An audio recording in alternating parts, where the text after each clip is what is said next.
Doctor Hina Chandra का Chandra lifeline hospital है, मैं बंद कर दूं, आप खुलवा देंगे? क्या आपसे तो हाँ बिल्कुल, मैं बता रही हूँ, तो सरकार इस दिशा में काम कर रही है 17 साल से। एक मिनट देखिए, ऐसा नहीं है, इसमें बहुत सारे प्रोसेस हैं, बहुत सारे प्रोसेस 17 साल में पूरे नहीं हो पाए। आप बोलिए नहीं हो पाए, हम चाहते हैं आप नहीं, मैं ये नहीं बोलूंगी, मैं 17 साल कम होता है, आपको 75 साल दिया जाए इसके लिए। नहीं, क्यों 75 साल दिया जाए? 70 साल में क्या काम हुआ था हमारे देश में? 75 साल की बात करें, बिहार के मोतिहारी की बात करिए ना। नहीं, पिछले 15 साल पहले भी क्या काम?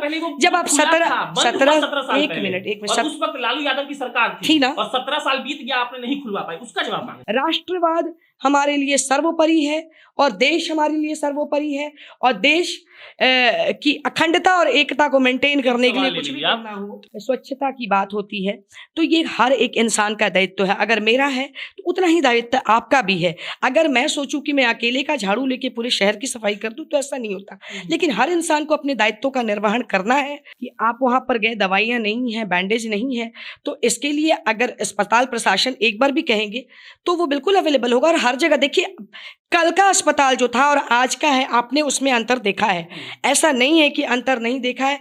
और क्या काम पहले होता था और आज क्या काम हो रहा है, इसका खुला उदाहरण हम सबके सामने है।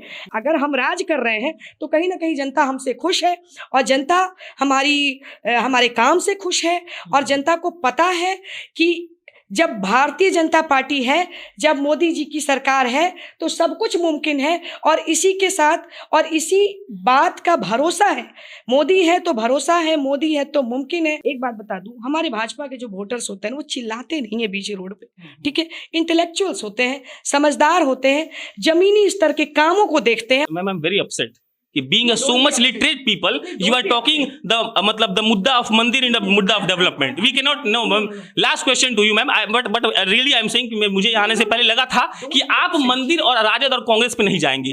आपके हॉस्पिटल के पीछे 150 बच्चे बैठकर अभी एसएससी और रेलवे का तैयारी कर रहे हैं।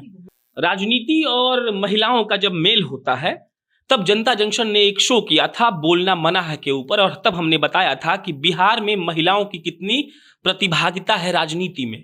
और अभी हम बैठे हैं मोतिहारी में, सुबह से मोतिहारी घूम रहे थे, और तब पता लगा एक महिला के बारे में जो डॉक्टर हैं, डॉक्टर हिना चंद्रा।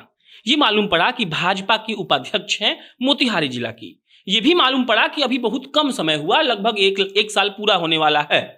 और जब सरकारी अस्पताल का जायजा लिया, तब हमें लगा कि चलिए अब डॉक्टर साहिबा से बात करते हैं और पूछते हैं कि भाजपा ने उन्हें क्या जिम्मेदारी दी है, वो इस जिम्मेदारी को और अपने प्रोफेशन को कैसे मेंटेन कर पा रही हैं, और चुनाव बीत जाने के बाद अब ये जो नए नए नेता आए हैं जिनको 1 साल से कम हुआ है, वो कैसे रणनीति अपनाएंगे। थैंक्स हमसे बात करने के लिए। क्या मतलब, पहले ये बताइए आप हमको कि जब कोई जुड़ता है, महिला जुड़ती है और वो डॉक्टर होती है, मतलब संपन्न है आप, तो क्या आपको भाजपा की तरफ से या पॉलिटिकल पार्टी ने आपको क्या करने को कहा है? देखिए, सबसे पहले मैं भारतीय जनता पार्टी जो मेरी, देखिए ये पार्टी नहीं है, मेरे ख्याल से ये अपने आप में एक विचारधारा है, एक परिवार की तरह हम सब हैं, हम सब कार्यकर्ता हैं। और जब मैंने ज्वाइन किया, कुछ पहले से सोचा नहीं था, शुरू से मेरी आइडियोलॉजी, मेरा सोच, मेरी विचारधारा बिल्कुल फिक्स है और बिल्कुल स्टेबल है। ये पूरा शहर आपको बता सकता है कि जब नाम हिना चंद्रा का आता है तो कौन सी आइडियोलॉजी सामने आती है, क्या विचारधारा सामने आती है, ये आपको सब बताएंगे। मैं अपनी जुबान से खुद के बारे में नहीं बोलूँगी। तो जहाँ तक राजनीति की बात है, राजनीति ऐसा सच सोच के मैंने ज्वाइन नहीं किया, वो मेरी विचारधारा है, वो मेरी आइडियोलॉजी है, और शायद मेरे विचारधारा को, मेरी आइडियोलॉजी को वो पार्टी सूट करता है। That's why I joined Bhajpa. Define करिए इस आइडियोलॉजी को। देखिए, अब डेफिनेशन की जहाँ तक बात है, तो भारतीय जनता पार्टी सिर्फ महज एक पार्टी नहीं है, ये अपने आप में एक विचारधारा है, और ये पूरे देश हित को समाहित करके काम करती है। और इसमें मैं यही बोलूँगी कि देखिए, आपने 60-70 वर्षों से देखा है, देश की आज़ादी के बाद देश की परिस्थिति को देखा है, सबने देखा है, हम भी देख रहे हैं, आप भी देख रहे हैं। लेकिन आज महज 6 वर्ष से जब भारतीय जनता पार्टी की सरकार बनी केंद्र में, उसके बाद सिर्फ हम लोग मैं क्या बोलूँ, मैनिफेस्टो नहीं लाते, हम लोग काम करते हैं। और ये सबका साथ, सबका विकास, की राजनीति नहीं करती, लेकिन सबका साथ और सबका विकास का जो मुद्दा लेकर भारतीय जनता पार्टी चली आ रही है शुरू से, इस बात को पूरी तरह से चरितार्थ किया गया है और इस बात को धरातल पर लाया गया है कि अगर सबके साथ की बात हो रही है तो सबका साथ है, नो मैटर वो धर्म और मजहब से ऊपर उठ के है। इसलिए कहीं ना जात है, ना पात है, ना धर्म है, ना मजहब है, कुछ नहीं है, सबके हित की बात हो रही है और सबके मतलब पूरे देश की जनता के हित में काम किया जा रहा है, मैं ये बात कहूँगी। और राष्ट्रवाद हमारे लिए सर्वोपरि है और देश हमारे लिए सर्वोपरि है और देश की अखंडता और एकता को मेंटेन करने के लिए कुछ भी करना हो। मेरे पास बहुत सवाल है आपकी सबका साथ सबका विकास के लिए।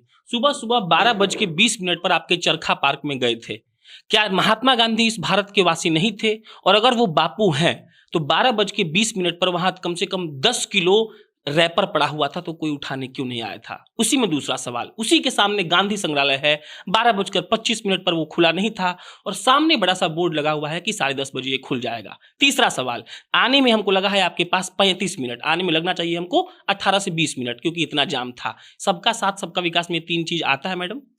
देखिए, सबका साथ और सबका विकास में, देखिए आपका सवाल बिल्कुल लोकल स्तरीय है। मैं आप कहाँ की उपाध्यक्ष है मैडम? पटना की नहीं है ना?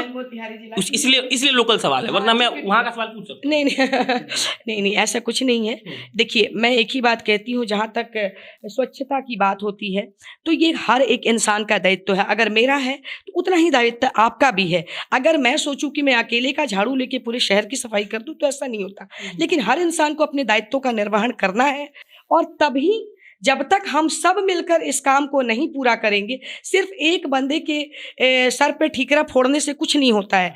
ये सबका दायित्व है और सबको उस कार्य को करना होगा, तभी कोई काम सफल होता है। प्रशासन भी अपना कार्य कर रही है, सब लोग अपना काम कर रहे हैं, ऐसा नहीं है कि नहीं कर रहे हैं, लेकिन जनता अगर आपको चुनती है तो आपसे डिमांड करती है, तो क्या at the very same moment जनता का अपना दायित्व नहीं है? क्या पब्लिक का दायित्व नहीं है? क्या सारा दिन अगर म्यूनसिपैलिटी वाले गाड़ी लेकर बाहर खड़े रहते हैं कूड़ा उठाने के लिए, तो क्या हमारा दायित्व बनता है कि हम अपने घर के छत से गिराते रहें सारा दिन? या एक पढ़े लिखे नागरिक की तरह, एक जिम्मेदार नागरिक की तरह अपने कर्तव्यों का भी निर्वहन करना हमारा दायित्व है? मैं भी आपसे सवाल कर रही हूँ। तो ये आप सहमत है? हालांकि एक थोड़ा सा इसका जवाब दे दे रहे हैं, हम इस टॉपिक से अगले टॉपिक पर जाएंगे। ये इस बात से हम सहमत है कि लोग का बिल्कुल दायित्व होता है, लेकिन मैम ये मेरा मतलब या आपका काम नहीं है करना। आपके इस पूरे मोतिहारी में कई वर्षों से भाजपा का एक छत्र राज है, इस बात को आप मानती हैं? चाहे वो विधायक साहब हो या सांसद साहब हो, तो विधायक साहब कभी जाकर कचरा साफ नहीं करते हैं। हाँ, वो लोगों को टाइट करते हैं। गांव में लोग कहेला नू कि कस देम जाके तब बढ़िया से काम करिए, हम वही जाके वही मैडम। अब दूसरा सवाल का जवाब दीजिए। ठीक है, पर्टिकुलरली ये हो गया, सरकारी स्कूल में गए थे, साफ सफाई वहाँ बहुत बढ़िया है, इसके लिए आप बधाई के पात्र हैं, या फिर आपकी पार्टी को बधाई दे दीजिए, या फिर जो सफाई कर्मचारी है उनको बधाई दे दीजिए। लेकिन वहाँ पे अस्पताल में ये कहा गया कि दवाई नहीं है, वहाँ बैंडेज नहीं है, और आप मैडम भाजपा के उपाध्यक्ष हैं। Definitely I am very happy कि एक महिला होने के नाते आप इतना बड़ा बढ़िया रूम में बैठी हुई हैं, तो वहाँ का क्या होगा? उसके लिए आवाज कौन उठाएगा? नहीं, उसके लिए डेफिनेटली सब आवाज उठा रहे हैं, ऐसा नहीं है। और देखिए, हाँ, मुझे पता है, और ये बात आपको बताने की भी ज़रूरत नहीं है। और देखिए, सबसे बड़ी चीज़ है कि आप वहाँ पर गए, दवाइयाँ नहीं हैं, बैंडेज नहीं है, तो इसके लिए अगर अस्पताल प्रशासन एक बार भी कहेंगे तो वो बिल्कुल अवेलेबल होगा। और हर जगह देखिए, कल का अस्पताल जो था और आज का है, आपने उसमें अंतर देखा है, ऐसा नहीं है कि अंतर नहीं देखा है। और क्या काम पहले होता था और आज क्या काम हो रहा है, इसका खुला उदाहरण हम सबके सामने है। आज डॉक्टर्स ऑन ड्यूटी आपको मिलेंगे, ऐसा नहीं है कि डॉक्टर्स नहीं है ऑन ड्यूटी।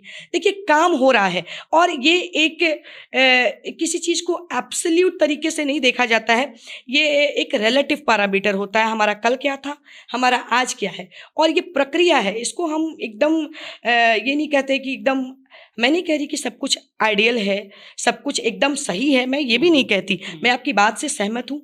अगर कहीं भी लू फॉल्स है तो आपका काम है हमारा कहना। और आपने भी कहा कि भाजपा का एक छत्र राज है, तो क्या ये प्रजातंत्र नहीं है? यहाँ की जनता ने चुना है, तभी तो राज कर रहे हैं ना। ऐसे कैसे कर रहे हैं? अगर जनता इतनी नाराज थी तो भाजपा का राज नहीं रहने देते ना आप लोग।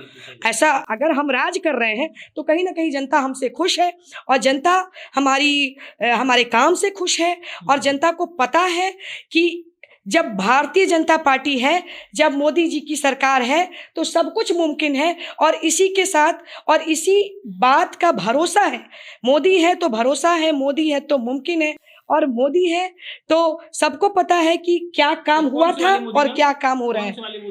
मैं अपने केंद्र सरकार की बात कर रही हूँ। तो और एक बात बताइए, 130 करोड़ लोग का, प्लीज सुन लीजिए आप सवाल, आपको पूरा समय देंगे। 130 करोड़ लोग हैं इस पूरे भारत में, तो एक नरेंद्र मोदी कैसे सब कुछ देख लेंगे? आप बिहार का, भाजपा का आप क्यों नहीं बात करते, आप या कोई भी नेता? मैं देखिए ऐसा नहीं होता है। सिर्फ बिहार की बात क्यों करूंगी, मैं पूरे देश की बात करूंगी। मैं सिर्फ बिहार की नहीं, ये बिहार भी हमारे देश में ही आता है। तो मैं तो देखिए नेतृत्व करता, मेरी बात सुन। तारकिशोर प्रसाद पर आपको भरोसा नहीं है, इससे ये संदेश जाएगा कि रेणु देवी पर आपको भरोसा नहीं है। भरोसा है तभी बिहार की जनता ने हमें मैंडेट दिया है और हम सरकार में आए हैं। भरोसा है तभी भारतीय जनता पार्टी को, तभी ये एनडीए की सरकार 15 वर्षों से एनडीए की सरकार है और फिर से हम लोग आए सत्ता में। इस भरोसा है तभी यहाँ की जनता ने फिर से चुन के लाया है। तो भरोसा ही तो दिखाता है ना ये आप कैसे कह सकते हैं भरोसा नहीं है? भरोसा नहीं होता तो आरजेडी की सरकार बन गई होती, महागठबंधन की सरकार बन गई होती। लेकिन विश्वास था लोगों को। देखिए एक बात बता दूं, हमारे भाजपा के जो वोटर्स होते हैं वो चिल्लाते नहीं है बीच रोड पे, ठीक है? इंटेलेक्चुअल्स होते हैं, समझदार होते हैं, जमीनी स्तर के कामों को देखते हैं। उनको पता है कि क्या, अगर उज्ज्वला योजना आया केंद्र से तो ये देख करके यहाँ के लोगों को नहीं दिया गया कि वो बंदा हिंदू है, वो मुसलमान है, वो सिख है, वो ईसाई है। हिंदू मुसलमान मजहब कर चुके, आप खुद 3 बार बोल चुके, हम तो एक वर्ड भी नहीं बोले हैं। आप 3 बार, आप राष्ट्रवाद, मैम हिंदू मुसलमान इज नॉट, नहीं, मैं आपको बता दूं ये डिबेट का टॉपिक नहीं है। लेकिन ये हमारे देश की खूबसूरती है। ये हमारे देश में हर धर्म के और हर मजहब के लोग हैं और सबको हम देखते हैं। इस बात को हमें कहना पड़ रहा है आपको, क्योंकि आप इस बात को समझने के लिए तैयार ही नहीं है। हम क्यों नहीं समझेंगे? मतलब मेरा ये सवाल ही नहीं है मैम, हिंदू मुस्लिम हम डिबेट का टॉपिक नहीं बना सकते हैं। आप डॉक्टर होने के, सबका साथ का बात किया आपने, आप कह रहे तारकेश्वर प्रसाद पे हमें विश्वास नहीं है, ऐसा कैसे? तो आपने नरेंद्र मोदी का नाम लिया और अपने सूबे के उप मुख्यमंत्री का नाम नहीं लिया। एक मिनट देखिए, जब घर बनता है ना, जब घर होता है तो घर के बाहर जो नेम प्लेट लिखा होता है ना, घर के मुखिया का नेम प्लेट लिखा होता है, ठीक है? तो हमारे देश के मुखिया है भाई, नाम कैसे नहीं लेंगे? आप कैसे कह सकते हैं? और मैंने एनडीए गवर्नमेंट का भी नाम लिया, मैंने एनडीए सरकार का भी नाम लिया। एनडीए की सरकार बिहार में थी, आज भी है, आगे भी रहेगी। ये बिहार की जनता का भरोसा है। कितने सालों तक रहेगी?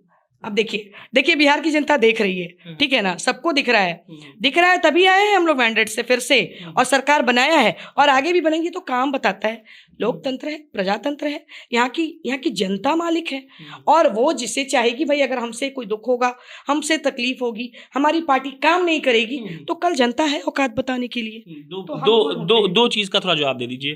पहले आपके यहाँ एक चीनी मिल है जिस पर कुछ लोगों ने आत्मदाह कर लिया है, आपको पता होगा, आप यहाँ पे उपाध्यक्ष हैं तो। और दूसरा आप यहाँ पे एक और इंडस्ट्री था, रोयाम कोर्ट नाम था उसका, तो वो दोनों बंद हो गया। यहाँ का सबसे ज्यादा मुद्दा, जो हम इलेक्शन में यहाँ आए थे तो लोग चिल्ला कर बोल रहे थे कि सब नेता बोलता है कि चीनी मिल खुल जाएगा, इस पर कोई बयान देना चाहेंगे आप? देखिए चीनी मिल का जहाँ तक सवाल है, मैं एक बात बताती हूँ आपको। मेरा ये हॉस्पिटल है, ठीक है, डॉक्टर हिना चंद्रा का चंद्रा लाइफलाइन हॉस्पिटल है, मैं बंद कर दूं, आप खुलवा देंगे? आपसे तो हाँ बिल्कुल, मैं बता रही हूँ तो सरकार इस दिशा में काम कर रही है 17 साल से। एक मिनट देखिए, ऐसा नहीं है, इसमें बहुत सारे प्रोसेस हैं, 17 साल में पूरे नहीं हो पाए। आप बोलिए नहीं हो पाए, हम चाहते हैं आप नहीं, मैं ये नहीं बोलूंगी। मैं 17 साल कम होता है, आपको 75 साल दिया जाए इसके लिए। नहीं, क्यों 75 साल दिया जाए? 70 साल में क्या काम हुआ था हमारे देश में? 75 साल की बात करें, नहीं, पिछले 15 साल पहले भी क्या काम? जब आप 17 एक मिनट उस वक्त लालू यादव की सरकार थी ना, और 17 साल बीत गया, आपने नहीं खुलवा पाई, उसका जवाब मांगे। नहीं, इस पर अब पूरी तरह से प्रोसेस में काम चल रहा है। अब इस पर काम चल रहा है, देखिए अब इस पर पूरी तरह से काम चल रहा है। पहले किसकी सरकार थी? पहले बिहार में किसकी सरकार थी, हमको बताइए। 15 साल तक आपकी थी, पहले से मतलब नहीं है। हम पैदा कब जानते हुए थे? हम गाड़ी पे चलना सीखे एनडीए की सरकार में, तो हम एनडीए से सवाल पूछेंगे। जब लालू यादव या किसी अन्य की सरकार आएगी तब हम माइक लेके उन सवाल पूछेंगे। अभी आप सत्ता में हैं, आप गर्व से कह रही हैं इस बात को। इन 17 ईयर्स स्पैन ऑफ टाइम, जिसमें 15 साल आपने राज किया, आप नहीं खुलवा पाई, अब कब खुलेगा बताइए? नहीं, मेरी बात सुनिए, देखिए कब खुलेगा हम तारीख आपको कैसे बता देंगे कब खुलेगा, ये तो अभी मैं नहीं बोल सकती। नहीं, इस पर काम चल रहा है और जब खुलेगा जनता देखेगी इसको। जनता देखिए, और रोयम कोर्ट भी खुलेगा, उसमें भी काम चल रहा होगा। अब इस पर मैं अभी जवाब नहीं दूंगी, कुछ भी जो भी होगा वो सामने दिखेगा। देखिए काम करके दिखाते हैं, वादा नहीं करते, केवल मैनिफेस्टो नहीं लाते, उसको धरातल पे करके दिखाते हैं। विपक्ष बोलते थे कि मंदिर बनेगा, तारीख नहीं बताएंगे, लेकिन हमारा मंदिर आज बन भी रहा है, उसका शिलान्यास भी हो गया, सब कुछ हो गया। तो देखिए काम हम लोग कर रहे हैं। आई एम वेरी अपसेट कि being a so much literate people, you are talking the मतलब the मुद्दा of मंदिर in the मुद्दा of development. We cannot no ma'am. Last question to you ma'am. But really I am saying कि मुझे आने से पहले लगा था कि आप मंदिर और राजद और कांग्रेस पे नहीं जाएंगी। आपके हॉस्पिटल के पीछे 150 बच्चे बैठकर अभी एसएससी और रेलवे का तैयारी कर रहे हैं। तो उस सवाल तो सुनिए। बिल्कुल मैं एक डॉक्टर हूँ और मैं बिल्कुल डेवलपमेंट पे, मैं खुद भी तो काम कर रही हूँ ना, मैं सारा दिन काम कर रही हूँ। ऐसा नहीं है। बीइंग अ वुमेन, आपने मुझसे यही कहा कि आप एक पढ़ा लिखा आदमी कैसे बोल सकता है कि मंदिर का बात हो रहा है, और ये कैसे बोल सकता है कि हम बोल रहे हैं कि आरजेडी के सरकार में 15 साल पहले था, और Lalu Yadav is not such a big topic कि हम उस पर बैठ के यहाँ बात करें। आप और आपका सरकार बिग टॉपिक है ना, क्योंकि आप जीत कर आई हैं। तो बताइए, पीछे मुझे बच्चा बैठ के पढ़ रहा है, सब उसके लिए क्या इंतजाम होगा? जीत कर आए हैं और काम भी हो रहा है और काम आपको दिखेगा। अंतिम सवाल तो फिर जवाब दीजिए, फिर पूछेंगे। जब तक जवाब नहीं मिलता मुझसे नहीं है। पीछे आपका बच्चा 150 बैठ के पढ़ रहा है, हाँ ठीक है, पीछे आपका 150 बच्चा बैठ के पढ़ रहा है, उसको एसएससी में जाना है, उसको रेलवे में जाना है, उसको जनरल कैटेगरी में जाना है, उसके लिए और 19 लाख रोजगार का आप लोग वादा किए हैं, भाजपा और जदयू मिलके। क्या काम होगा इस पे? काम जो होगा वो आप देखेंगे। चलिए, ये थी डॉक्टर हिना चंद्रा। महिलाओं पर जब ये बात होती है तो ये बात होनी चाहिए कि उनसे कड़क सवाल पूछे जाए। जब वो झल्ला कर कुछ बोलेंगी तो आप उनसे जवाब मांगेंगे, और तब वो परिपक्व नेता बन पाएंगी। क्योंकि महिलाएं जब किसी सत्ता को या फिर किसी जिले के बागडोर को संभालने आती हैं तो ये बहुत आसानी से लोग बोल देते हैं कि अरे इंकरा से के पूछल जाई तो मर्दनवा संघ से। तो किसी महिलाओं से बैठकर डिबेट करिए, बिहार के विकास पर बात करिए, तब आपको मालूम पड़ेगा कि महिलाओं ने बिहार में कितना विकास किया है। मेरा नाम प्रशांत राय है, आप जनता जंक्शन देख रहे थे। कैमरे के पीछे आदर्श श्रीवास्तव है। बहुत बहुत धन्यवाद।